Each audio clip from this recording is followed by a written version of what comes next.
মুক্তিযুদ্ধের ইতিহাস নিয়ে যারা প্রশ্ন তোলে তারা কি জানে এই দেশ কার রক্তে গড়া? কেউ ভাবছে বাংলাদেশ ব্যক্তিগত সম্পত্তি, কেউ আবার মুক্তিযোদ্ধাদের ত্যাগ ভুলিয়ে দিতে চায়। কিন্তু প্রশ্ন হল, এ দেশ কার? আর আমরা কোথায় দাঁড়িয়ে আছি? সাম্প্রতিক সময়ে মুক্তিযোদ্ধাদের সম্মান, তাদের প্রাপ্ত সুবিধা এবং মুক্তিযুদ্ধের ইতিহাস নিয়ে নানা বিতর্ক তৈরি হয়েছে। টকশো, সামাজিক যোগাযোগ মাধ্যম, এমনকি রাজনৈতিক মঞ্চেও শোনা যাচ্ছে বিভ্রান্তিকর তথ্য ও ভুল ব্যাখ্যা।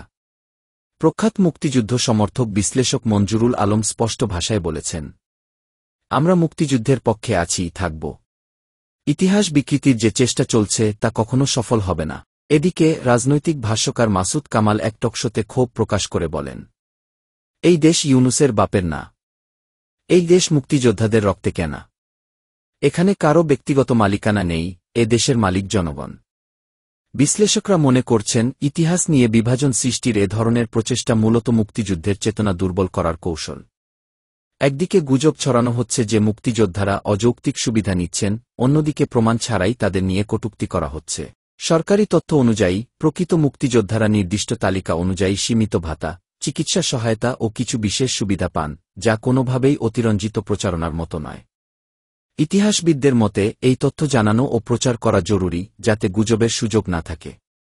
আমাদের অবস্থান স্পষ্ট।